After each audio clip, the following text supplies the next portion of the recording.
Hey everyone, welcome to Logan's Mosh Pit. Glad to have you here. Do me a favor and please subscribe if you haven't already. Let's get into another episode of Rock and Read. We've reached Chapter 5 of Janis, Her Life in Music. Chapter 5 is called 18 and Up. Let's start out with a quote from Janis, which says, "I'm one of those old-fashioned thrill-crazy kids. I can never see any value or anything to be sought after except fun." Here we go. Janis desperately wanted to hit the road like Karak, but at 17, she was not quite ready, still unsteady in her beatnik persona. Her parents insisted she attend Lamar State College of Technology because of its close location and low cost. Lamar was the school of choice for many TJ grads, with a curriculum focused on training future engineers for the petroleum industry. Janis applied grudgingly, hoping to take as many art classes as possible and to meet like-minded souls. She also knew Beaumont would offer more chances to drink and party, her preferred and increasingly employed means of release. And she would be on her own for the first time, her family a half hour away. Enrolled at Lamar, Janis moved into a two-story brick dormitory for female freshmen. Larger than Port Arthur and a college town, Beaumont reputedly was more enlightened, but in reality was as conservative and, of course, as rigidly segregated. "You didn't escape Port Arthur by going to Lamar," said David Marotti, who went to UT Austin. There was no dividing line between graduating high school and going across the street to Lamar. Early on, Janis made friends with a Mexican-American girl, Gloria Larita, who hailed from Galveston, Texas. They met the day Janis discovered that the school carpentry shop had accidentally ruined one of her paintings with a table saw. "I heard this awful sound," Gloria recalled about Janis's yelling and cursing. "She was so upset." That was my first encounter with Janis. A quiet, sheltered girl from a Catholic family, Gloria admired Janis's spunk, and the two moved into the same suite. She was so outspoken, a liberated female, Gloria remembered. We'd go somewhere on campus and a guy would get smart and she'd just haul off and use very abusive language. If somebody irritated her, she'd let them know. Janis immediately began breaking the dorm's curfew and the school's dress code, which did not surprise fellow TJ alumni who attended Lamar. "There were a lot of girls from Port Arthur in the dorm," Gloria recounted. "They were prim and proper. They told me I shouldn't be friends with Janis because she had a real bad reputation. I said, hey, I like her." Janis found new ways to test limits at Lamar. She, Gloria, and another suite mate, a 6-foot-tall freshman named Annette, performed a fox striptease to entice the male residents of the dorm across the courtyard. According to Gloria, one night, about 1 o'clock, we turned out all the lights, and we had our swimsuits on under our nightgowns. We flashed the lamp about 8 times, and put the lamp back behind us and did a little striptease. We were very daring, with our bathing suits on. We thought they'd never know who it was, but the next day, the guys were coming up to us saying, "We enjoyed your strip show."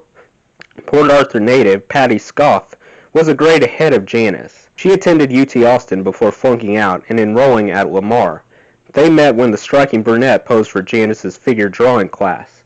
Patty, a talented artist from a well-to-do Lebanese-American family, loved to party, and soon she and Janis were skipping class and hanging out at bars where IDs weren't checked. "We spent a lot of time getting as drunk as we could," Patty recalled. "We both thought we were outcast. It was us against the world." When Janis went on benders with Patty and missed curfew, Gloria and their suite mates covered for her, and if necessary, sneaked her into the room, including hoisting her up to the second-floor balcony along the dorm's outer hallway. When the monitor would come by, we'd say, "Oh, she's in the shower," Gloria recalled. Then we'd hear this singing and racket, and she was so drunk, and her friends were trying to get Janis up to the second story. They couldn't quite get her up there, and she'd fall back down. She eventually made it, with us pulling from the top and them pushing from the bottom. Gloria didn't find Janis's new bad habit, shoplifting, so amusing. Perhaps inspired by On the Road's Dean Marotti and Sal Paradise, or maybe just looking for more thrills, Janis started swiping snacks and clothing. Gloria discovered this during a weekend visit to the Joplins in Port Arthur. Janis liked to do things to see what she could get away with, to get a little excitement, Gloria surmised. We went shopping, and when we got back to her house, she took her sweatshirt off, and she had a few things under her shirt, a blouse and a scarf. She did it just for kicks. She didn't need it. I told her, look, when we go out together, no more of this. But a few weeks later, at a Beaumont drugstore, while Gloria was paying for mascara, the guy at the counter asked Janis to open her purse, said Gloria. She did, and she had some stuff in there. He told us to leave and never come back. I just laid into her, and she said, I'm so sorry. I won't ever do it again. Perhaps she refrained around Gloria, but Janis would shoplift off and on until being arrested in Berkeley, California for the misdemeanor of petty theft in 1963. Janis introduced Gloria to her Port Arthur friends, including Patty Scoff, Jim Langdon, and Adrian Haston, and before long, Gloria and Adrian became a couple. They eventually married. At first, I didn't even think about going with Adrian because I thought Janis liked him, said Gloria, but she said, no, we're just good friends. As usual, Janis remained one of the guys without a boyfriend. She and her college gang, which included other freshmen from Port Arthur, Janis's fellow music fan Terry Owens, her junior high beau Jack Smith, and the well-heeled Philip Carter, became friendly with Beaumont's bohemians.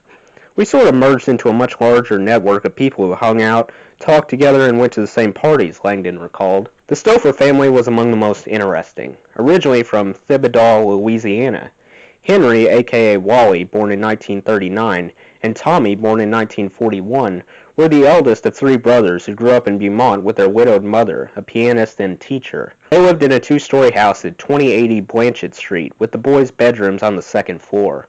Tommy, a handsome young man with numerous girlfriends, one friend called him a Lothario, was a driven artist whose work dazzled Janis. Tommy was a brilliant man, Henry Stouffer said of his brother. He started sketching, drawing, and painting at about 14, and he did that every day. When everybody sat around in a room jawing away, Tommy had a sketchbook and was sketching stuff. The two brothers had traveled in Europe together, and Tommy had studied at the Kansas City Art Institute before returning to Beaumont. Janis wanted Tommy. At a party at the Stouffers one night, he and Janis paired off. With both of them being artists, the idea was that they were going into the bedroom, and it was going to be some fantastic deal, Henry said. When they came out, they were both really angry. Apparently, things didn't work out. Nonetheless, months later, when driving through Beaumont with Carlene Bennett, Janis stopped the car next to the Stouffer house. Want to see the place where I had sex the first time? She asked Carlene, pointing to a second-floor bedroom window. After her interlude with Tommy Stouffer, Janis no longer held back when guys wanted to have sex with her. She had nothing to lose in terms of reputation, as the Port Arthur co-eds in Beaumont still gossiped about her being a slut. According to Patty, her attitude became, if you're gonna me anyway, well, I'll just go ahead and do it. Okay, mother, you said I did it, I'll just go ahead and do it. At the same time, her relationship with Patty deepened, perhaps to the point of Janis being sexually attracted to her. We didn't ask each other for anything, Patty said. It was just friendship. We really enjoyed being together. They fantasized about leaving Lamar. She wanted me to hitchhike to California with her, but I didn't think she and I would get too far together. Neither one of us had a pot to pee in. We'd probably just bog each other down totally. On stage 10 years later, while doing Etta James' Tell Mama, Janis rapped about being 17. When you get those strange thoughts in your head and you don't know where they came from, those strange little weirdnesses happening to you and you don't know who they are, she then soaked into the song's lyrics. You need someone to listen to you, someone to want you, someone to hold you, someone to want you. Tell mama, baby. Janis was probably confused by her sexual feelings for Patty during a time when being queer was a crime in Texas, when sodomy a felony in every state until 1962. 5 years later, following a physical exam and blood test, Janis's doctor diagnosed a possible hormone imbalance. Janis interpreted this as an explanation for her sexual attraction to both women and men. In a 1965 letter to her male lover, she speculated that this supposed imbalance was the reason she was not really a woman, or enough of one, or something. Maybe something as simple as a hormone pill could have helped out, or even changed that part of me. I call ME and has been so messed up. During freshman year, Janis's sexual encounters were with men, including a one-night stand with a former TJ student, Dave McQueen, who now attended Lamar. The son of an ex-con who had become an oil worker, McQueen, like Patty, graduated from high school a year before Janis. Terry Owens introduced them right before Janis moved to Beaumont, telling McQueen that she was, like them, on the fringes, clearly one of us. When they met for coffee at a Luby's cafeteria, McQueen found Janis out of sight.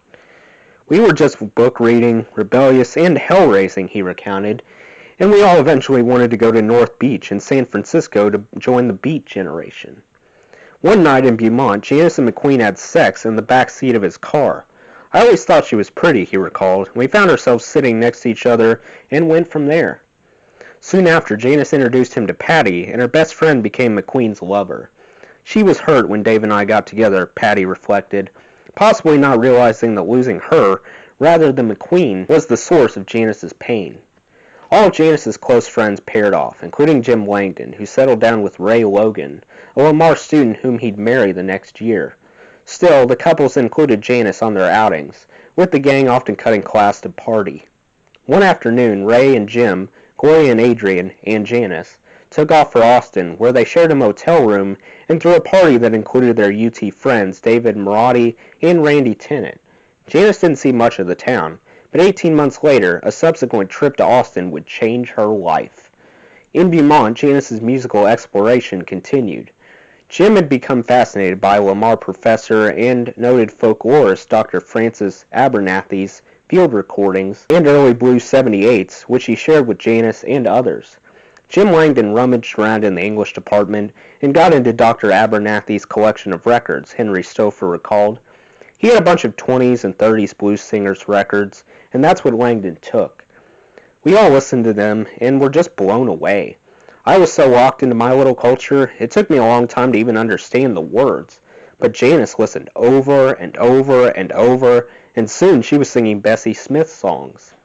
Janis sought out more recordings by the Empress of the Blues, 1894 to 1937, and became obsessed with what 1920s writer Carl Van Vechten described as Smith's cutting her heart open with a knife until it was exposed, so that we suffered as she suffered, exposed with a rheumatic ferocity. Already attracted to the sincerity of Leadbelly's music, Janis started reading books on blues, and I kept coming across the name Bessie Smith, she recounted in 1970. So I wrote away and got a bunch of her records. I just really fell in love with her, so much so that she exaggerated the number of years she imitated Smith's style. The first 10 years I sang, Janis claimed later, I sang just like Bessie Smith. I copied her a lot, sang all of her songs. In reality, Janis died 10 years after discovering Smith. Just 2 months before her death, Janis helped buy a headstone for the blues queen's unmarked grave and discussed the possibility of setting up a scholarship fund in her honor. No one ever hit me so hard, she told Smith biographer Chris Albertson in 1970, as they listened together to a Smith recording at Columbia Records Studios. Bessie made me want to sing. Though enthralled with Smith and the blues, Janis still considered herself primarily a painter, not a singer. She gave her paintings to friends, including Langdon, to whom Janis gifted a nude self-portrait in shades of blue, clearly influenced by Amito Modigliani, 1884 to 1920. Just as she researched Smith, she read about and romanticized the self-destructive Italian artist's tragic and brief life, marked by alcoholism, drug addiction, and disease. The Italian artist, referenced by Kerouac in On the Road, was newly celebrated with a 1958 retrospective at New York City's Museum of Modern Art, which Janis read about in Time. That same year, the artist's daughter, Jean, published Modigliani, Man and Myth, featured in the news magazine's December 1st issue. Soon after, the painter's moody, angular portraiture and female nudes began influencing Janis's own developing work. Her parents hung one of her striking dark-hued male figures on their dining room wall. They praised her portrait of 11-year-old Laura Joplin. But her family and friends' admiration of her work, a commission from former art teacher Ruth Hall, and the few sales she had made via the Sage Coffee House were no longer enough to give her the confidence and attention she needed as a visual artist.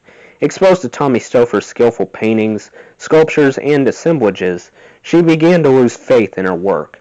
The fear that she lacked the singular talent her parents and teachers had identified and promoted must have filled her with dread. Who could she be now? Rather than work harder at developing her own original vision, Janis drank more than ever. We'd scrape up money, which nobody ever had, and go down to the Paragon Drive-In and get a gallon of beer for 50 cents if you brought your own jug, Patty remembered. We'd all drink it, then we'd throw up. We thought we were having a great time. Janis also occasionally popped diet pills, amphetamines, widely available on campus. A trip to Houston, ostensibly to hear music at some clubs, ended with Janis's hospitalization.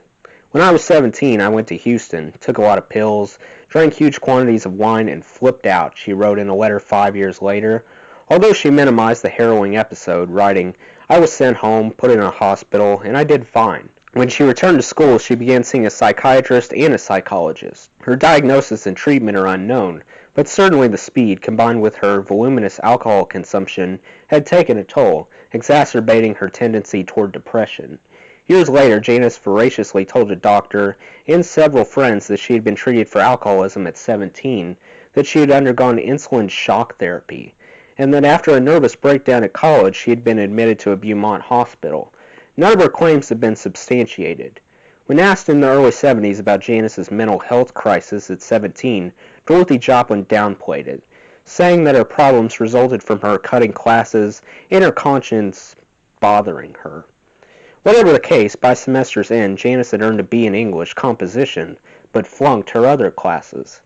Despite her Houston breakdown and therapy, she dealt with her academic failures by continuing to drink when she returned to Port Arthur. During winter break, the revelry continued with friends old and new. Philip Carter hosted frequent parties, attended by Janis and Patty, still her major confidant. Phil's parents were off to the country club on New Year's Eve, so he invited us all over to his house for a party, Patty recounted. Janis and I were goaded into fighting with each other. I don't know why. Maybe we were just out of our minds. We were drinking vodka and had this cat fight, hair pulling, buttons popping.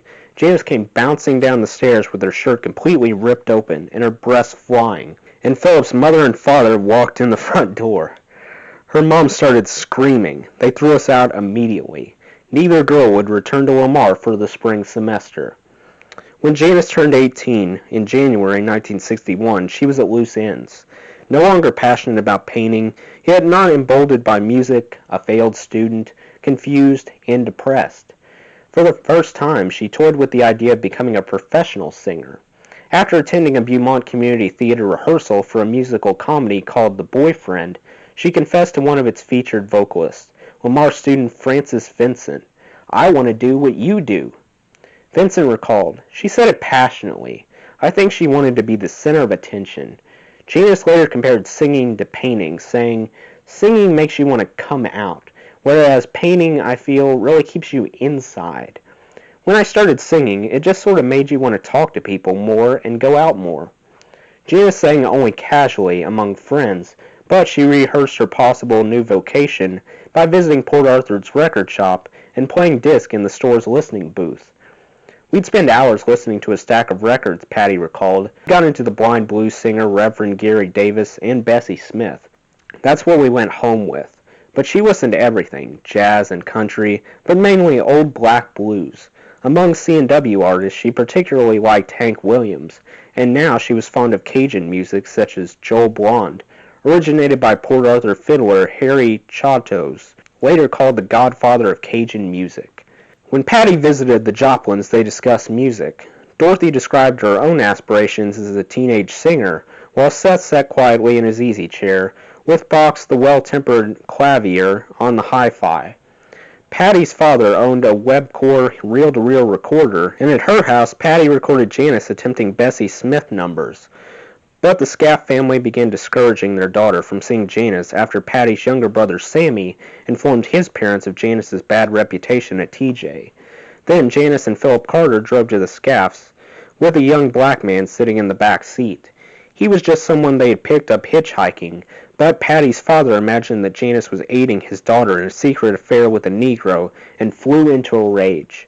Sammy Scaff continued to stir up trouble when he and his best friend George William G.W. Bailey, who would become an actor in the TV series MASH and the Police Academy movies, saw Janis at a backyard barbecue.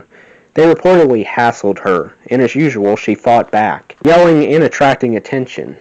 Spotting her ninth-grade beau, Jack Smith, drinking beer and listening to music, she grabbed him, he recalled, and said, "Be my white knight! Be my white knight!" Smith did just that, shoving Bailey and telling him to leave Janis alone. Bailey later described the incident as a wild party going on with a little marijuana. A scuffle broke out, but it really had nothing to do with Janis. In any case, Jack and Janis reconnected at the party and began spending time together. The Joplins tried to contain Janis's problems by keeping her away from Michael and Laura, now 8 and 12 respectively. Their seething hostility greeted Janis's attempts to encourage Michael and me to adopt her ways, Laura wrote later. Undaunted, Janis kept up her outrageous behavior, getting drunk, staying out all night, and seeking thrills and attention. One of her most dangerous pranks involved climbing with some friends to the top span of Port Arthur's Rainbow Bridge, which crossed the Neches River. Perched on a catwalk 200 feet above the water, one of them threw a beer bottle at a tugboat far below. A motorist spotted the hooligans, but when several squad cars arrived, Janis and company somehow managed to talk their way out of being arrested. In March, Dorothy insisted that Janis enroll at Port Arthur College where she could learn key punching, a marketable skill in 1961. Beginning as a half-day special student, Janis soon switched to a full-time status and actually thrived in the business school setting. An excellent typist, she also got high marks in accounting, marketing, English, and key punch. Her delighted mother later praised her as a wonderful typist and a good key punch operator. In July, with Janis's training complete, Dorothy arranged for her to move in with her sister Mildred in Los Angeles. Now known as Mimi, she resided not far from their other sister, Barbara Irwin, a divorced real estate agent. Janis's dreams of seeing her mythical West Coast were about to come true. Since I helped Mildred in the past, I thought surely she'd be willing to help me in return, Dorothy explained later, so I asked if Janis could stay with her for a little while and see if she could find a market there for her key punch skills. Janis, though excited about the trip, told friends she had been banished by her mother, so she wouldn't be a bad influence on her siblings. One Saturday in July, Janis boarded a smelly Greyhound bus, in Laura's words, with her belongings packed in a brand new set of luggage purchased by her mother. The nearly 1,700-mile trip crossing Texas, New Mexico, and Arizona into California must have given Janis visions of the journey she'd read about in On the Road. And like Sal Paradise, she made friends with a fellow traveler on board, a young African-American man whom she'd sat next to for most of the journey. When Mimi and Barbara met her at the bus station, Janis enthusiastically introduced them to her new friend before her aunts whisked her away. Dorothy had told them nothing about their fledgling beatnik niece's interests and talents beyond her skills at key punch and accounting, but Janis would soon make herself fully known to her aunts. Mimi lived with her husband Harry and 15-year-old daughter Donna, who later recalled being impressed by her cousin's courage to travel alone to California. Their Brentwood home had a shed out back, used primarily by Harry as a painting studio. Janis moved into the space where they set up a makeshift bed. Her first night there, she stayed up until almost dawn, working on a painting, surprising Mimi in the morning. With her aunt's help, Janis found work as a key punch operator at the General Telephone Company's Santa Monica branch.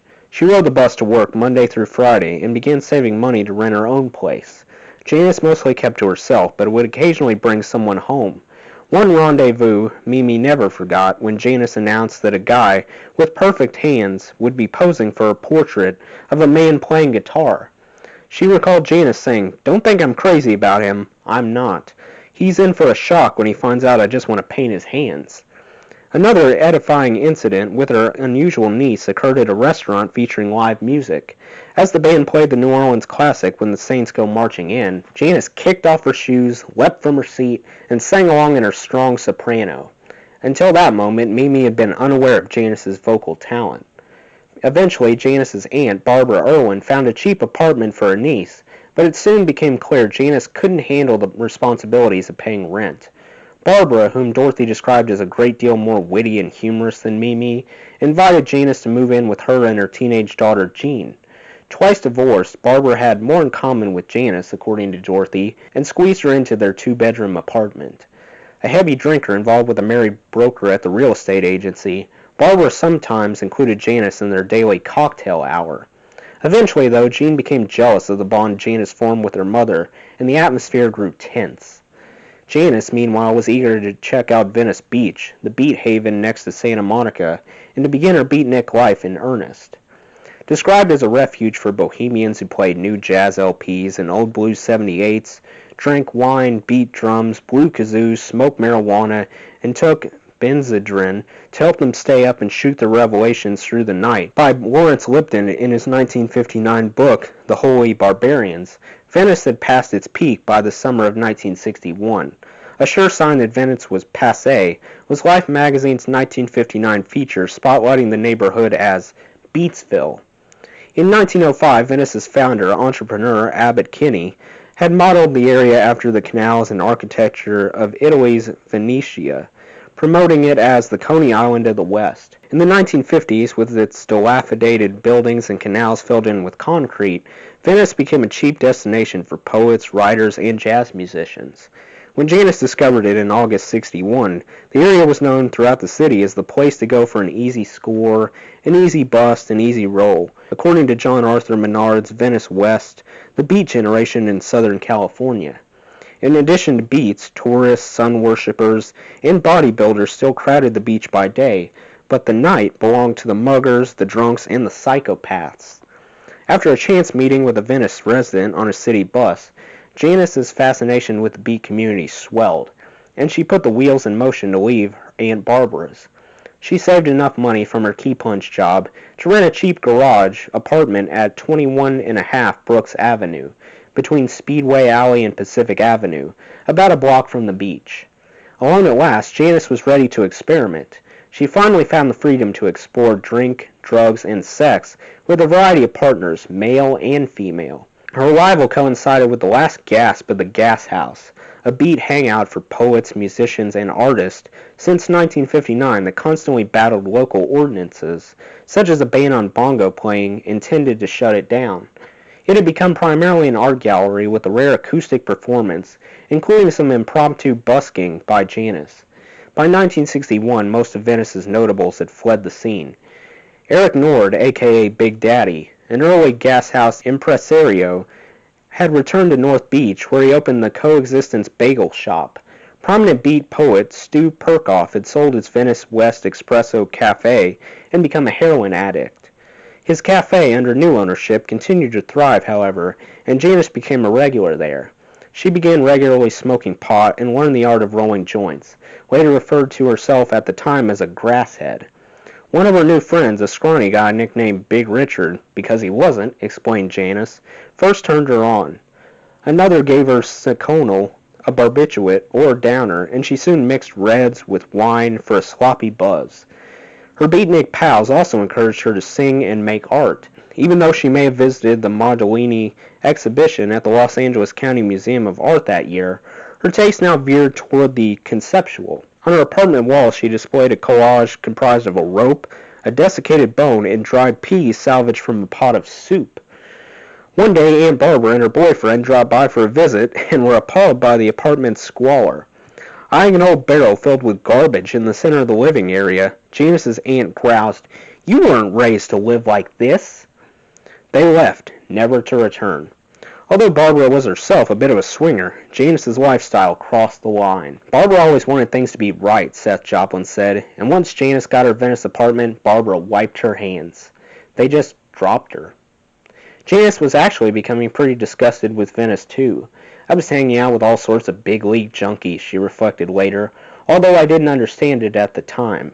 People kept burning me and stealing from me all the time, and I finally got very unhappy with everything.